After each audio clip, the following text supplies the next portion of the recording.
Esiet sveicināti, mans vārds ir Māris Zanders, un šis ir Rīgas Tehniskās universitātes raidieraksts Nākotnes kods, un tā mērķis ir cilvēkiem, kas nav saistīti ar zinātni, kas nav saistīti ar augstāko izglītību, pastāstīt, kas šajā jomā savukārt notiek Rīgas Tehniskajā universitātē. Un šodien studijas viešņa ir Rīgas Tehniskās universitātes profesore, nosauksim pilnu titulu individuālo aizsardzības līdzekļu laboratorijas vadītāja, profesora Inga Dāboliņa. Labdien, Inga. Labdien.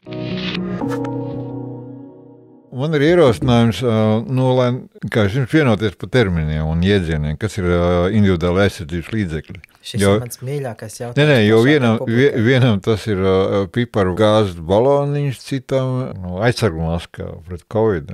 Nav noslēpums, ka uz laboratoriju nāk viesos daudz cilvēku, gan augstāka ranga, gan zemāka ranga, bērni, skolnieki, tauta. Nāk, un tad, jā, lai cilvēki saprastu, ar ko mēs nodarbojamies, tad tas jautājums ir tas, ko es uzdodu, kas ir individuālās aizsardzības līdzeklis. Un tad šīs atbildes ir līdz pagājušajam gadam visbiežākā atbilde bija tiešām maska, jo mēs visi cietām no Covida, mēs visi ierobežojumus zināmus pārnesām, katram kabatā bija pa maskai, un visi zināja, ka ir maska. Šogad naratīvs ir mainījies. Šogad populārākā atbilde ir šaujamierocis. Jā. Pat tā? Pat tā. Tajā pašā laikā, kad es lieku domāt mazliet vairāk, nevis pieņem pirmo atbildi, tad cilvēki tiek līdz tādām ļoti interesantām lietām. Man pārsteidzošākā atbilde ir bijusi smadzenes. Ar smadzeņu pētniecību mēs nenodarbojamies, taču piekrist, ka tas ir individuālās aizsardzības līdzeklis, mēs droši vien, ka varam. Īpaši, ja mēs atceramies no pat neseno notikumu Imanitā. Taču tad, kad ar cilvēkiem, ja ir ekskursijā pietiekams laiks, parunā mazliet vairāk, tad viņus tomēr diezgan viegli var izvest uz to, ka ārā ir rudens, ir vēss laiks, cilvēks pamostās, tur tā rīta rutīna katram sava, bet vienā brīdī viņš tomēr saģērbjās. Un to, ko viņš uzvalk mugurā, tā ir viņa izvēle, gan saskaņā ar to, ko viņš šajā dienā grasās darīt, gan arī to, cik ārā ir augsts rudens, vai karsta vasara, vai jebkas, kas tāds. Līdz ar to viņš ir ieguvis individuālo aizsardzību pret laikapstākļiem. Okay. Tajā pašā laikā mums ir pulka cilvēku, kuri neizdomā, ko viņi no rīta vilks mugurā. Kuriem kāds cits izdomā, ko vilkt mugurā. Lūk, un tad šie ir tad tie īstenie individuālās aizsardzības līdzekļi, kas ir viss darba apģērbs, visas uniformas, viss, kas, protams, tur ir svarīgs arī vizuālais, jā, lai mēs pazītu pa gabalu, lūk, šis ir ugunsdzēsējs, tas mums ir policists, un mēs uzreiz zinām, ko no viņa gaidīt, jā, mēs zinām, kādā kontekstā mums viņš varētu būt ar viņu kontakts, vai kādā veidā viņš ar mums varētu tā kā iziet uz šo kontaktu vai neiziet. Bet, protams, ka primārā funkcija ir nevis šī te atpazīšanas, kas nav maz svarīga, bet, protams, ka primārā funkcija ir tā cilvēka aizsardzība. Pirmkārt, lai šis cilvēks varētu veikt savus darba pienākumus kvalitatīvi. Otrkārt, un diemžēl šādā virzienā, lai viņš pats tiktu pasargāts. Jā, tātad, ja mēs agrāk zinām, ka ūdens līdēja tērps bija ļoti smags metāla kombinzons un viņu no turienes lejā varēja izvilkt tikai tad, kad kāds cits viņam palīdzēja, jā, tad viņš pats pasargāts bija tā nosacīti. Ja biedriem viņš nepatika, tad tur lejā viņš varēja arī netīšām palikt.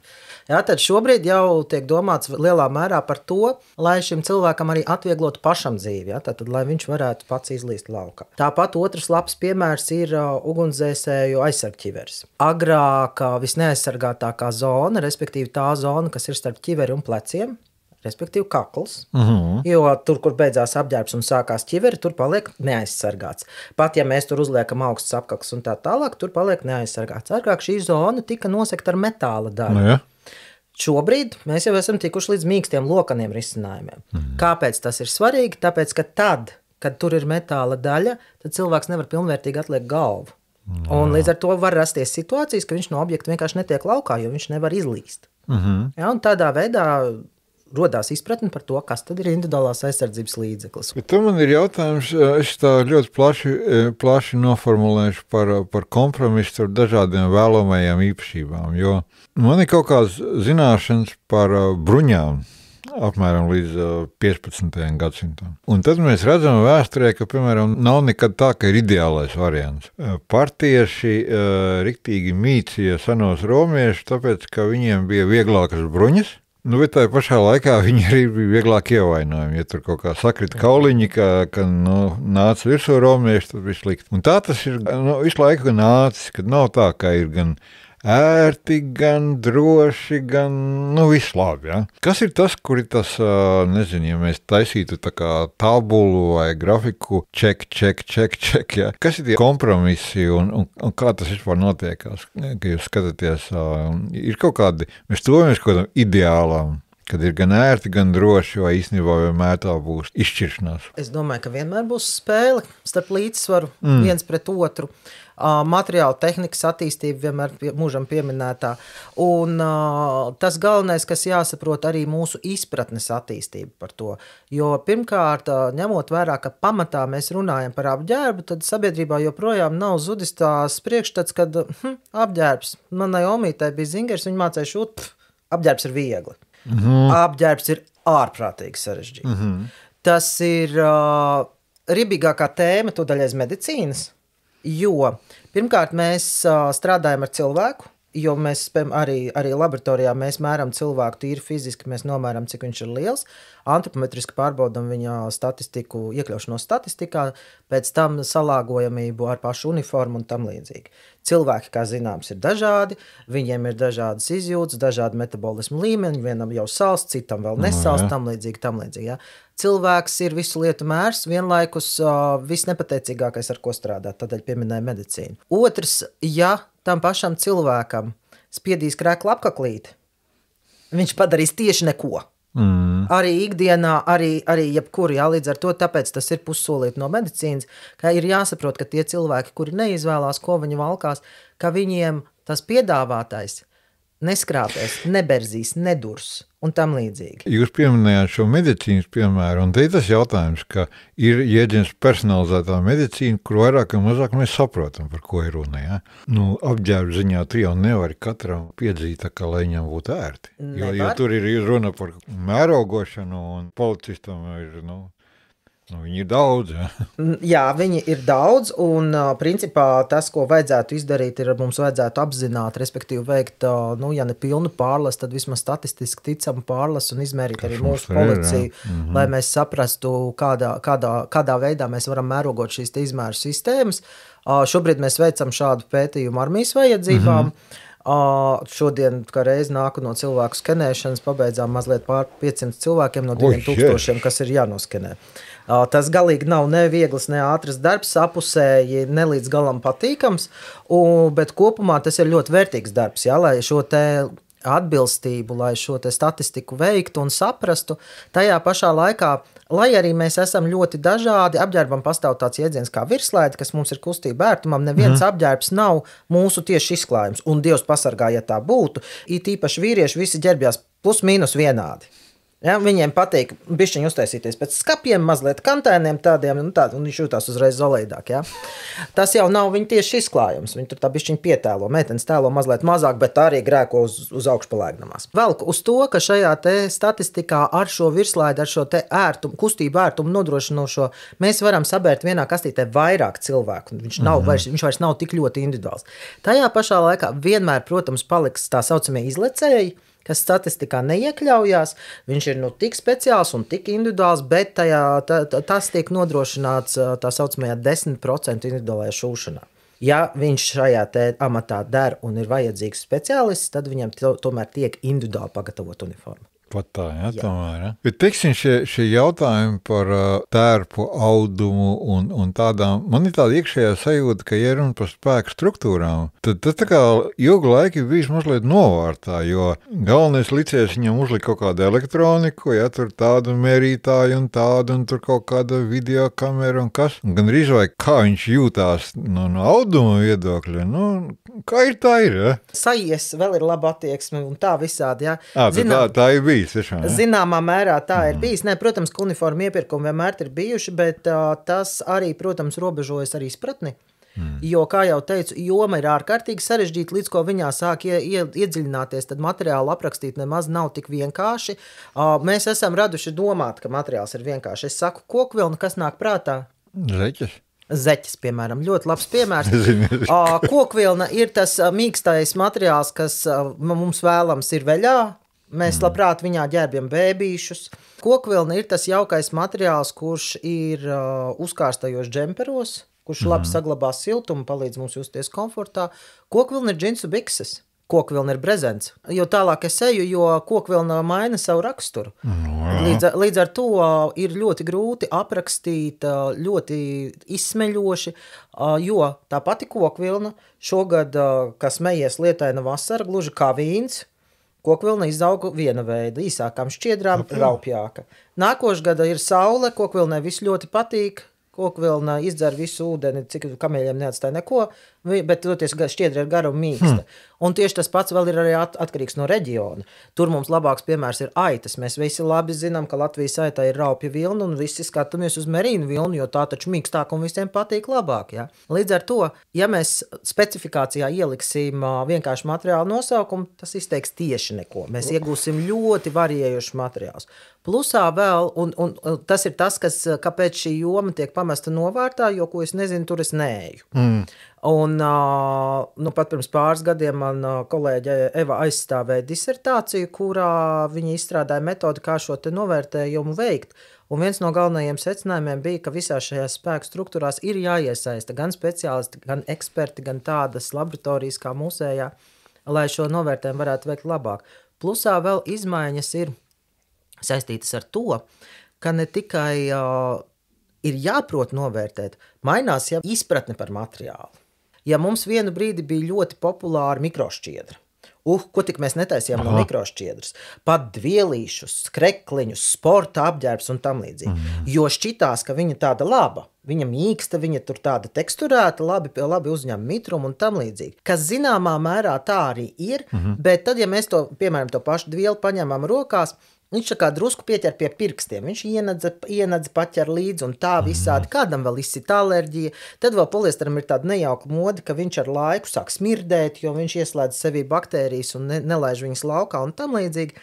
Un mums ir tāds mitruma vadītspējas tests laboratorijā, un patestējot uz šo, mēs diezgan viegli varam konstatēt, ka mikrošķiedras materiāls ļoti labprāt rūpējas par sevi, bet absolūti nerūpējas par mums. Jo, ja tā pati kokvilna labprāt uztver mitrumu, viņa ir absolūti hidrofīla, viņa labprāt paķer mitrumu, viņa tuvināta peļķītai jau velk sevi iekšā. Tad šī šķiedra, tā baigi nesteidzās to darīt. Ja? Līdz ar to var arī būt situācija, ka cilvēks tik un tā ir slapšs, bet materiāls ir savs. Es tieši gribēju jautāt, ka mēs... Nezinu, vismaz pēdējo 10 gadus laikā esam ļoti norūpējušies par tādu ekoloģisku aspektu. Ja, un mikroplastika tur un mikroplastika pārtikā, ūdenī, izsakot, mēs par to bēdājamies. Un tad ir jautājums, tad par audumiem ir, jo to mēs kaut kā tā mazāk, visi zin, ka lins tas gan ir dabisks, ne? Un tā, bet un tad nāk visādi, es pat nevaru izrunāt visādi jaunie audumi, un ja mēs skatāmies no šāda viedokļa, nevis no tā, vai viņā ir ērti kustēties un silti vai otrādāk vēsi, bet no tāda veselības viedokļa, kā tur tā situācija? Diezgan šausmīgi. Cilvēks ir baigais cūka, jāsaka godīgi. Cūks nedrīkst apvainot, es tā lasīju, nesot forši. Arī cūks esot jāiekļauj, nesot forši, jā. Bet kopumā, ja mēs paskatāmies mazliet vēsturē, tad naftas produktu, respektīvi plastmasas drēbes, mēs, protams, ražot pat vēl ne 100 gadus. Nelons nav 70. 70. 60. 70. Liekas, ka viņš 30. Okay. Sāka izstrādāt, pirmie parādījās 30. bet tāda plaša ražošana 60. 70. Jā, līdz ar to, un pat ja 30. mums vēl nav 100 gadu riņķi, bet toties, kā mēs visu esam piemēslojuši. Mums ir kalnu kalnie, mums ir pilna Āfrika ar mūsu atkritumiem, mums ir pilni okeāni, mums ir pilnas jūras, mums ir viss pilns, jo tajā brīdī, kad parādījās šis industriālā revolūcija, kas ļoti daudzās jomās nes ļoti daudz ko labu, un cilvēkam ērtu arī šajā jomā, tad apģērbu jomā un cilvēka tādas, kā lai pasaka, brīvā komforta meklēšanas jomā tas izdarīja tikai sliktu. Ko mēs darām? Lielākā daļa. Man vajag, es nopērku. Ātrā mode tas termins, jā. Tā ir viena no vismazāk kvalitatīvajākām, no tā, ko vispār nevajadzētu pirkt. Un patiesībā mēs nevaram ļoti klauvēt pie pircēja. Mums vajadzētu sākt klauvēt pie ražotāja. Klau, draugi, šo neražojam. Tā vienkāršot sakot, neražojam mēslu. Nevajag. Jo skaidrs kā dienā, kad cilvēks nopirks, cilvēkam patīk pirkt, jo tas ir dopamīna paaugstināšanas veids. Jo īpaši, ja cilvēkam der, ieiet veikalā un viņam der, viņam patīk, kādēļ gan ne. Ja, un tad mums rodās tie visi veikali, kas pārdod lēti. Rocība jau nevienam pārāk liela nekad nav, īpaši lielākajai sabiedrības daļai, ja, un kāpēc gan nenopirkt. Un tad ir pats pirmais, ka tas cilvēks ir nopircis, un patiesībā jau to dopamīnu devu, ko viņš ir par savu pirkumu priecīgs, viņš ir vienīgais, ko ir arī nopircis. Jo tekstila materiāls nekad nav tikai šķiedra. Tas ir krāsojums, tās ir apdares, tās ir visas rūpnieciskās smites un tam līdzīgi. Un kas notiek? Tad, kad cilvēks ir sarežojis tos sliktas kvalitātes apģērbus, viņš viņus apstrādā tā, lai pie gludināšanas tas apģērbs izskatās labi. Principā brutāli tiek salīmētas šķiedras, lai, piemēram, vienkāršākais tēkreklis būtu taisns, gana glīts un pērkams. Yeah. Un pircējs nopērk šo te savu dopamīnu devu, ja viņš ir ne ļoti izglītots jomā, tad viņš viņu nopērk un uzvelk mugurā. Uzreiz, jā. Jā. Ja viņš ir mazliet vairāk dzirdējis par to, kas notiek rūpniecībā un kā ražošanas process strādā, tad viņš aiziet mājās un izmazgā uzreiz. Kāpēc es saku, ka viņš ir nopircis tikai savu dopamīnu devu? Tāpēc, ka pirmo reizi izvalkot šo tēkrekli no veļas mašīnas, viņš iegūst šķību, greizu, daudz īsāku parasti izstrādājumu, kas vairs ne tuvu neizskatās pēc tā, ko viņš nopirka. Tas kopumā rada ļoti milzīgu problēmu. Atgriežoties pie mikrošķiedrām, visi sintētiskie poliestera flīsa džemperi, kas mums tik ļoti patīk, hūdī, kapuči jakas, tam līdzīgi. Lasīju rakstu, ir izpētīts katru reizi, kad mēs šādu izstrādājumu ieliekam veļas mašīnā un izmazgājam, neatkarīgi no režīma, no viņa nokrīt tik daudz mikrošķiedrus, ka nomirst 3 bruņurupuču jūras. Tas arī bēdīgi, bet es šajā gadījumā vairāk domāju, man tas pašam nekaitē, ka es tādu skaistumu velku mugurā. Īpaši nē, jo caur rādu tās mikrošķiedras neielīdīs, viņas nav tik maziņas. Okay. Un savukārt, ja kaut kas nokļūst telpceļos, mēs aizrijamies un izklepojamies. Bīstamāk, protams, ir tiem, kuriem ir problēmas ar respiratoru sistēmu. Ja? Tur varētu rasties kaut kādas alerģiskas reakcijas, bet tie cilvēki parasti arī nevalkā pūkainus apģērbus, kārstus apģērbus un tam līdzīgi. Ja? Un vēl jau arī ar mikrošķiedru problēma mums ir tāda, ka mēs diezgan ātri iemācījāmies arī dabiskos materiālus sabojāt. Kā mēs to iemācījām? Mēs izgudrojām tādas krāsvielas, kas iekapsulē šķiedru, un arī šī šķiedra vairs nespēja izšķīst, jo viņi ir iekapsulējusies krāsvielā, un mēs esam atraduši jau arī kokvilnas šķiedras okeāna zīlēs, kas ir palikušas, un viņas netrūd, un viņas nesagrūst tikai krāsvielas dēļ.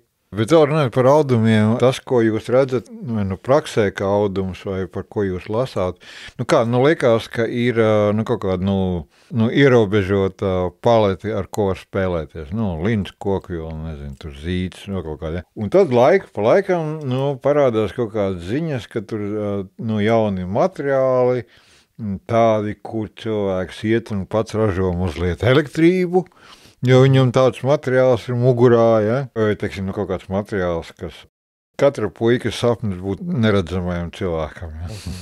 Kaut kā, kas tur atstaro, kaut kādas virnes un tā. Mēs jūsmojam par tehnoloģiju attīstību 21. gadsimtā, cik ir audumu tekstīlī, tā laikam kā pareizi jāsaka. Tekstila materiāls ir gluži labi. Audums ir tas, kas ir austs. Jā, pareizi, tekstila materiāls. Cik tur ir tā pavērsies tā amplitūda, kur cilvēki kaut ko ņemās, un cik tas ir jēdzīgi? Cilvēki kaut ko ņemās citējot, tas vienmēr ir jēdzīgi, jo no tā, ka cilvēks kaut ko pēta, meklē, viņš no tā arī parasti atrod. Un tad tas, vai tas ir jēdzīgi vai nav jēdzīgi, pēc tam vēlāk parādās. Respektīvi, kamēr ir ideja un gribās viņu pētīt, ideālos apstākļos ikviena ideja būtu pētāma. Ja viņi nav galīgi absurdi vai jau izpētīti vai kā tam līdzīgi, bet principā tā mums 90. parādījās jaka ar iebūvētu telefonu. Uz podziņas varēja uz jakas piespiest un runāt pa jakas piedurkni. Ak, kungs! Lūk, ak, kungs droši vien ir pareizā reakcija, jo cilvēks pierādīja savu varēšanu un savukārt pircējs parādīja savu negribēšanu tādu pirkt. Tas pirmkārt bija gana dārgi Otrkārt, visus izstrādājumus, kuros ir integrēta elektrība, ir ārkārtīgi grūti mazgāt. Tā elektronika, kas tur ir, baterijām ir jābūt atvienojamām.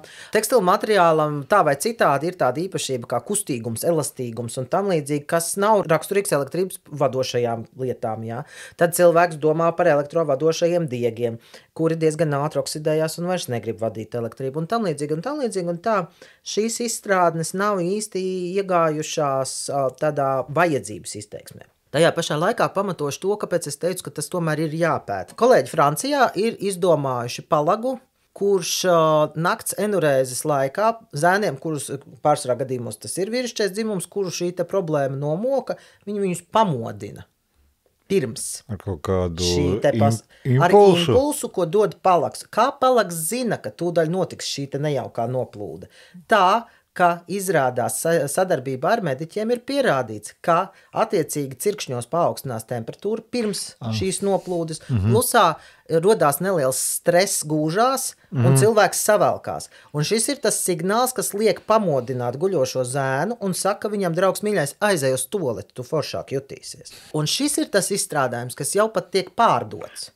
Un šis ir tas jēdzīgais risinājums, kuru cilvēki, ir izpētīts, ir realizēts, un tas ir tiešām vajadzīgi. Ja, bet šāds risinājums ir pavisam nesens. Es pieminēju, ka tās jakas ir jau no 90. Un bez tām jakām, kuras nevienam izrādījās nevajadzīgas, arī šis risinājums netaptu.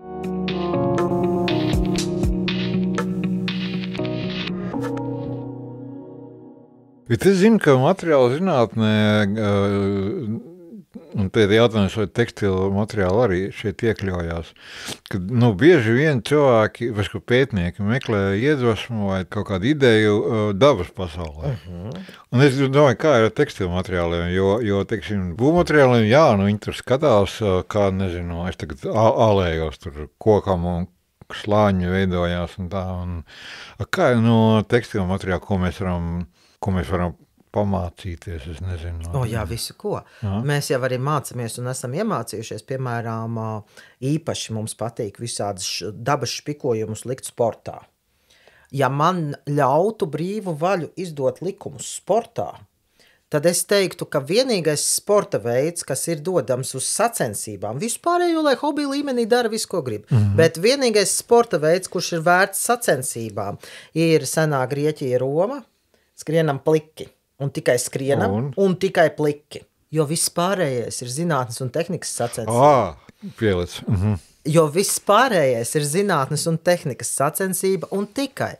Piemēram, Olimpiskajās spēlēs tika diskvalificēts cilvēks ar peltkostīmu, kur materiāls bija nokupēta haizivs āda. Jo haizivs ādai ir tāda lieta, ka viņa ne tikai ir bez pretestības, viņa dzen uz priekšu. Un tas tika atzīts, ka tas tomēr nav godīgi. Līdz ar to skaidrs, ka arī tekstilu materiālos notiek šī dabas mimikrija un notiek šī iedvesma no dabas. Ja? Tas vieglākais ir, kā piemērs vieglākais ir šie fāzu maiņas materiāli, kas strādā līdzīgi kā čiekurs. Kad silts viņš atplešās, kad augsts viņš aizvarās, un tas palīdz. Tādi ir. Izstrādes stadijā. Ir, protams, jāsaprot, ko ar to darīt un kur to pielietot, bet šādi materiāli ir. Tāpat ir materiāli ar pārklājumiem, kur imitē dabu. Materiāli, kas imitē, piemēram, lotosu lapu. Norit ūdens nav vairāk. Ja? Visiem ir pazīstamās membrānas, kas laiž laukā tvaiku, bet nelaiž iekšā lietu. Tas arī ir no dabas. Ja? Un tā līdzīgi. Protams, ka mēs no dabas iedvesmojamies visur un visās nozarēs no dabas, jo mēs nekur neizmokam. Bet, pikšķiņ, ja mēs mēģinām tagad divas klucīšas nolikt vienu šo izpēti un otrs tas, kur jau, pikšķiņ, jums jau nes uz laboratoriju kaut kādu mērogotu produktu, paliksim pie drošības struktūrām. Cik tie audumi ir modernizējušies, nezinu, tur 20 gadu laikā, 30 gadu laikā, ja var īstenībā kā bija, tā kā teikt... Nē, tā noteikti nav kā bija. Es ar uniformām strādāju jau 26 gadu, un ja sākotnēji, teiksim, tā pati veļa, teikrēklis, tas, kas cilvēkam cieši pie miesas un kas nodrošina to viņu mikroklimatu un galveno komforta sadaļu, bija pārsvarā gadījumos tiešām kokvilnas materiāli. Ar kokvilnas materiālu viss ir lieliski, tikai līdz tam, ka viņš mēdz samirkt, kļūst slapšs, viņš kļūst smagāks. Tas ir objektīvi, viņš ir lēnām žūst. Un tad pārgāja uz poliesteru. Uz to pašu mikrošķiedru jau pieminēto, labākajā gadījumā, sliktākā gadījumā vienkārši poliesteru trikotāžu, kas žūst daudz ātrāk, taču rada citas problēmas, respektīvi miesai viņš nav tik patīkami. Šobrīd mēs esam nokļuvuši līdz tādam jaunam materiālam, kas saucās viskoza liocels, kurš jau ir ražošanas procesā, mums ir milzīgs uzņēmums Austrijā. Un šie materiāli savukārt ir ātrāk žūstoši, viņi neuzņem tik daudz materiāla mitruma sevī, bet šie ir tā saucamie cilvēka veidotie materiāli. Viņi ir uz celulozes bāzes, bet ķīmiskā procesā izveidoti materiāli.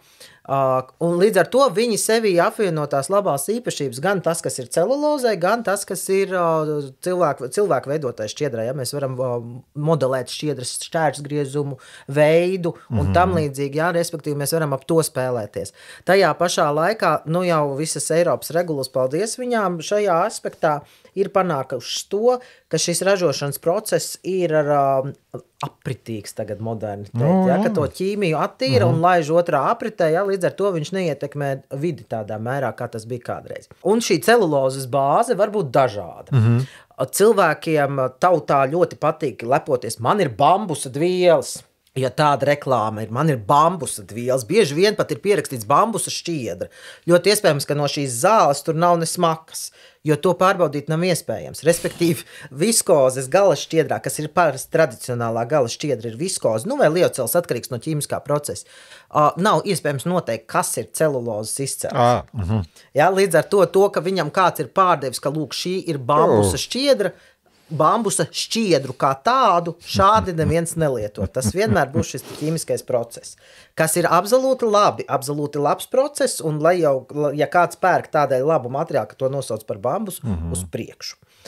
Tajā pašā laikā, kā jau nojaušams, šīs te celulozes bāze var būt ļoti dažāda. Tie var būt veci tēkrekli pat, jo tur ir kokvilna. Tas, kas mums ir, piemēram, šobrīd ir plašs horizonts apvārsnes pētījums par apelsīnu šķiedru. Apelsīnu mizas šķiedru izmantošanas šim te procesam. Kā viens no sasniedzamajiem rezultātiem projektā, mums piedalās rūpnīca Orange Fiber, kas savāc Itālijā, Sicīlijā no apelsīnu sulas ražotnēm mizas. Tur viņu ir daudz. Lūk, un tad attīrot no šīs te mīkstās neliederīgās daļas šo te celulozes daļu, šobrīd mācamies paplašināt, iznest no laboratorijas līmeņa, ja, tādā līmenī, lai tas būtu lietojams. Ja. Un, protams, ka process no procesa atšķirsies. Ja? Koksnes šķiedra, kas tradicionāli šim tiek izmantota, ir ar celulozu bagātāk. Ja? Tātad tur ir lielāks šis pienesums no šķiedras viedokļa. Tajā pašā laikā tāda apelsīna miza ir atkritums. Ja, viņi nevar, kas man bija pārsteigums, viņi nevar pat īsti augsni uzlabot. Ja? Līdz ar to viņi ir atkritums, ko ir vērts paskatīties, kā tad var pārvērst par šķiedrām.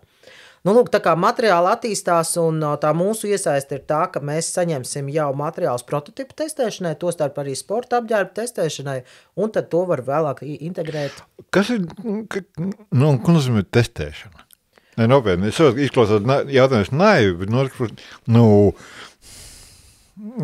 ko jūs testējat?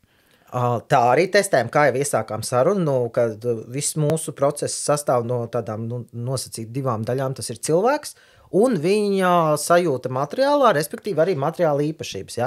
Tātad tas, ko laboratorija dara, un tas, ko darīs arī projektā, ir pirmkārt materiāla fizikāli-mehāniskās īpašības, cik viņš ir izturīgs, vai viņš spēj izturēt slodzi, vai viņš nenokritīs no kauliem tajā dienā, kad viņš tiks uzvilkts, jā, un tam līdzīgi. Tad nākamais ir šīs te materiāla mikrokomforta īpašības, ja? Vai viņš uzsūc ūdeni, vai viņš ātri iztvaiko, kā ūdens mitrums uzvedās materiālā. Vai viņš paliek materiālā, vai viņš ātri iztvaiko, vai viņš paliek uz miesas puses un tam līdzīgi. Tad ir iespēja testēt arī krāsnoturību, kas ir nemaz svarīgi, gan saules ietekmē, gan mazgāšanas ietekmē, gan sviedru ietekmē un tam līdzīgi. Tad jau mēs lēnām pietuvamies pie tā cilvēka, mēs testējam siltumpretestību un ūdenstvaiku noturību, respektīvi, cik viņā būs silti. Ja? Mums nav sveši izolācijas materiāla siltumpretestības testi. principā apģērbs cilvēkam izolācijas materiāls. Jā. Līdz ar to mēs arī testējam siltuma pretestību un klāt vēl ūdens tvaiku noturību, jo mēs gribam zināt, cik viegli mums viņā būs. Tautai patīk teikt elpot. Es saku, materiāls neelpo, jo viņam nav plaušu. Līdz ar to tas ir gaisa caurlaidība, tvaika caurlaidība. Un tad mūsu laboratorijā vēl ir termomanekens, kurš spēj ne tikai pārbaudīt līdz ar to materiālu, bet jau gatavā objektā, gatavā priekšmetā prototipā pārbaudīt, cik tam cilvēkam būs ērti. Ļoti jauka un liederīga iekārta, kurā mēs varam pārbaudīt dažādas apģērba slāņojumus. Turklāt iekārta lasa datus 35 zonās. Tādēļ, ja mums kāds saka, ka materiāls vidēji ir gluži labs, tad mēs drīkstam droši nenoticēt un pārbaudīt vēlreiz un paskatīties, varbūt, piemēram, šajā te apģērbā cilvēkam sāls konkrētajos apstākļos kājas, bet pārkars uz škrūts. Tas ir apmēram kā vidējā temperatūra slimnīcā. Ja vidēji labs, tad tomēr jāpaskatās, vai visiem ir tikpat labi. Līdz ar to, izejot visus šos etapus, mēs varam pārliecināties, cik atbilstīgs šis apģērbs. Man ir tāds kā vieglās pašreklāmas jautājums, un kolēģi atsūtīja materiālus par laboratoriju, tādā nozīmē ziņas. Jā, un kā tas tā vēsturiski izveidojies, ka RTU tāda laboratorija ir tāda, ka cilvēki brauc un kā skatīties? Tas nerodās tā vienkārši. Ir kaut kādas tradīcijas bijušas vai kaut kāds brīdis X vēsturē, kad ir pieņemts lēmums ieguldīt dažādās iekārtās. Visam ir kaut kāda savi pirmsākuma vai savi kaut kāda loģika. Priekšvēsture, protams, ir, kā jau es pieminēju, es universitātē esmu jau 26. gadu, līdz ar to nesāku strādāt vakar un līdz ar to tēma nav jauna. Ienākot universitātē, mācoties par apģērbu un tekstilu, paldies diviem maniem profesoriem, Ausmai Viļumsonai un jau tur kaut kur uz mākoņu maliņas profesoram Ivaram Krieviņam. Tā mana pirmā interese bija tieši par antropometriju. Ja, tātad, kā tos cilvēkus klasificēt, man patīk matemātika, man patīk skaitlīši un tam līdzīgi. Līdz ar to šis mani aizrāva primāri. Un tad tas nākamais loģiskais solis bija, līdz ko armijai kaut ko vajadzēja, tā iesaistīja arī mani, lai mēs varētu pārbaudīt uniformas. Un tā pamazām izglītības līmenim kāpjot un kāpjot, nonākam līdz doktora grādam 10. gadā par antropometriskiem mērījumiem tajās dimensijās, jo tajā neiedziļinoties sīkumos ir daudz vieglāk un ātrāk nomērīt cilvēku ar speciālu iekārtu, jo tad tam cilvēkam ir mazāk mulsinoši tas, viņam nav jāaiztiek tik daudz un tam līdzīgi. Un tad mums 2020. gadā atnāca tāda lieta kā Covid. Un tad mums sūtīja maskas no Ķīnas, un īsti jau mēs par tām maskām neko nesapratām. Mums viņas sūtīja, mēs jau nezinājām, vai viņas labas vai sliktas. Maskas trūka visā pasaulē, piegādes ķēdes apstājās, un tad, kā es smējos, šis ir viens no maniem radošākajiem dzīves laikiem. Jo pirmkārt man bija bērni 1. un 2. klasē. Nākamais, mēs tikko bijām uzsākuši valsts pētījumu programmu, lai saprastu, kā tad cīnīties ar šīm sekām no Covid, kā mēs varam pilnveidot zinātni un tehniku, lai mēs varētu atsākt pēc iespējas ātrāk pilnvērtīgi dzīvot. Un plusā kaimiņiem mūžīgais brīnums, jo manā pagalmā visbiežāk viesojās ugunsdzēsēji, kuriem bija civilais uzdevums apgādāt ar maskām. Šeit tad arī ātrā palīdzība, reizēm policija. Un es nevelti saku, ka tas ir radošākais laiks manā dzīvē, jo es ļoti gribēju, lai man ir kristāla bumba. Jo tad, ja mēs uzlūkojam materiālu, tad es visbiežāk par materiālu varēšu pateikt vairāk kā jūs, bet arī ne tik daudz, lai pateikt, vai maska strādā vai nē. Lasot standartus, man bija tāda, ne gluži Dextera laboratorija, bet es biju izveidojis savus mājas testus ar pulverizatoriem un tam līdzīgi. Un tādā veidā pamazām attīstot to izpratni par to, ko īsti vajag, lai testētu maskas un respirators. Lūk, un tad nākamais solis bija doties pie valdības un teikt, klau draugi, ja mums tiešām šādi tagad ir jādzīvo, tad mums vajag pārbaudas. Plusā vēl mēs jau ļoti sen ciešam no tā, ka arī materiālu pārbaudēm mums nav pilnvērtīgas laboratorijas. Mēs nevaram pateikt, kas tad īstiem mūsu armijas cilvēkiem ir jāpēr. Mēs principā nevaram veikt pilnvērtīgus pētījumus, lai mēs varētu apgādāt savus cilvēkus, kas rūpēs par mūsu drošību, kas tomēr ir ļoti, ļoti svarīgi. Mums nākās paļauties uz kaut kādiem ārzemju viedokļiem, kas nevienmēr ir patiesi, jo arī šajā jomā ir ļoti, ļoti liela konkurence. Un tad, mani dzirdēja, paldies arī rektoram Tālim Juhnam, viņš ļoti atbalstīja šajā ceļā. Un valdība piešķīra naudu, ļoti īsā laikā tika izveidota laboratorija, kura šobrīd ir arī akreditēta. Jā, respektīvi, visi šie mērījumi ir absolūti drošticami un uzticami, un viņus var izmantot arī iepirkumos un pierādījumos un tam līdzīgi. Un kopumā, jā, tas process absolūti nebija vienkārši, bet, jāsaka, ir par padarīto lepnums ir bezgalīgi. Šis iznāk tā kā labais stāsts. Man tomēr arī jautājums jums kā profesionālai, kāpēc bija tik daudz arī kļūdainu rekomendāciju un paziņojumu? Es runāju par tā Covid laiku, jā. Atceraties, tā maskas tādas, tā maskas šitādas, tad apsieniet šallīti. Kas tik darīts nepareizi? Mums pietrūka zināšana, tieši tāpēc arī bija šie te gan pretrunīgie lēmumi, gan tā pati apsieniet šallīta lieta un tam līdzīgi.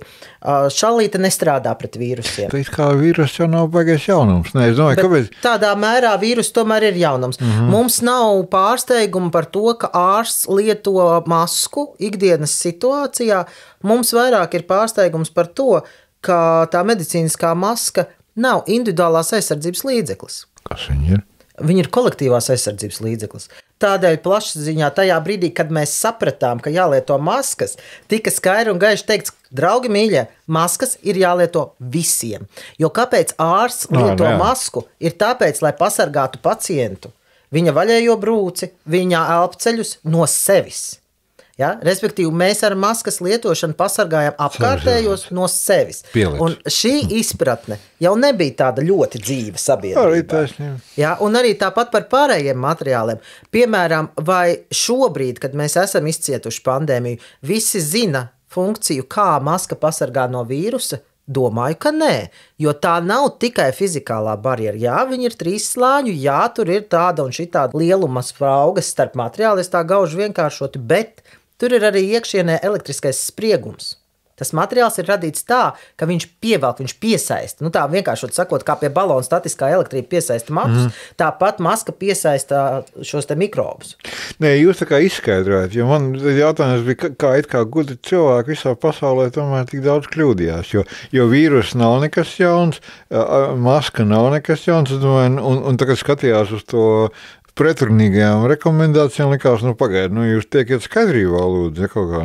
Bet ja to labo kvalitatīvo masku būtu bijis bezgalīgi daudz, tad šāda problēma nerastos.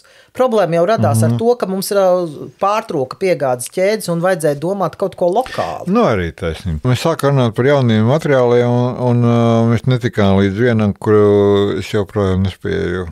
Celfil ir celulozes filaments. Celfils ir projekts, ko vada austrieši, kam ir ļoti liela pieredze celulozes filamentu ražošanā, un iesaistīts ir 16 dažādas iestādes, tā skaitā ražotāji, tā skaitā universitātes pētnieki, tā tālāk tiek pētīts un skatīts, kā varētu no ražotāja viedokļa jau skatīties uz ražošanas procesiem labāk un kvalitatīvāk. Tās ir tās apelsīnu mizas, tā ir tā jaunā šķiedra, ko ar mērķi sākt ar apelsīnu mizām, bet tad pēc tam to izvērst plašāk uz vairākiem šiem te dažādiem avotiem. Noslēgumā mazliet saliekot visu kopā. Jums ir sajūta par to, cik no drošības kvalitātes viedokļa vispār, ka jūs ieiet kaut kur veikalā ar profesionālu aci?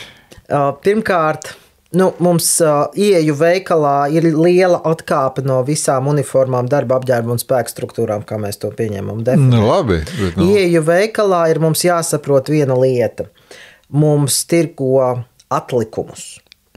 Respektīvi, mēs esam tik maziņš tirgus, tik maziņš pīļu dīķis, kā lielie audumu ražotāji, lielie materiālu ražotāji, trikotāžas vai vienalga, kura veida materiālu ražotāji, uz mums neskatās kā uz nopietnu tirgu. Viņi mums atdod pērnās kolekcijas, viņi mums atdod materiālus, kas ir pārpalikumi, arī dzijas tāpat ļoti bieži gadās, ka vienā iepakojumā pat nav vienāda dzija, kaut arī viņai tādai būtu jābūt un tam līdzīgi. Tāpat nosaukumos mums ir raksturīgs, ka mēs tiekam maldināti, sintētisks materiāls tiek nosaukts par mākslīgo zīdu, un cilvēks domā, ka viņš pērk zīdu, un arī bieži vien pārdevējs pat nezin, ko viņš īsti pārdod un tam līdzīgi. Vienīgais gaismas stars šajā ir tas, ka ir tirgu attīstījušies tādi vairāk vai mazāk privātāki pārdevēji, kur tiešām braukā pa šīm izstādēm, sarunā mazās partijas, sarunā šos te 25-50 metrus, kas ir dārgāk, jo lielajiem ražotājiem tas nav apjoms, viņam tas neinteresē.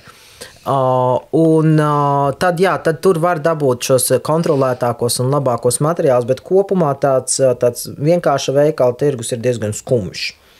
Un patiesībā šī daudzuma problēma pārnesās arī uz tām spēku struktūrām un uniformām. Jo mēs, lai arī maza valsts, mēs esam lepna valsts, un mums gluži kā visām citām valstīm gribās, lai mūsu uniforma būtu tāda kā mūsu uniforma. Okay. Loģiski, nevis tāda kā Vācijā vai Francijā valkā. Tikai mērogs ir cits. Ja Vācijā un Francijā ražotājiem ir jāsaražo ļoti daudz šo uniformu, tad pie mums uniformu vajag daudz mazāk, loģiski kā. Un tas veicina gan to, ka viņa kopumā ir dārgāka, jo loģiski, ka visi izstrādes procesi ir tādi paši. Jā, ražošana jau nav vienīgais process. Un arī materiālu ražotājiem mēs vairs neesam tik interesants tirgus. Jo mums tos materiāls ir jāpiegādā daudz mazāk. Plusā vēl mums ir sava īpatnējā krāsa, armijai pavisam sava, tepat mūsu kolēģi izstrādājuši apdruku, jā. Un līdz ar to tas... RCU, jā? Jā. Līdz ar to tas viss rada papildu problēmas šajā un sadārdzina procesu, protams. Tā, es domāju, tā ir cena, ko mēs esam gatavi maksāt. Es domāju, vai cilvēki apzinās, ka tekstilu materiālu atbilstība un kvalitāte, tas attiecas arī uz viņiem, ne tikai uz ugunsdzēsējiem. Tas, ko ir vērts meklēt, piemēram, ir vērts meklēt to pašu GOTS zīmi, kas ir starptautiskais standarts atbilstībai, ka mēs zinām, ka tur nebūs liekas ķīmiskas vielas iekšā un ka tas ir tomēr kaut cik kontrolēts materiāls. Jā.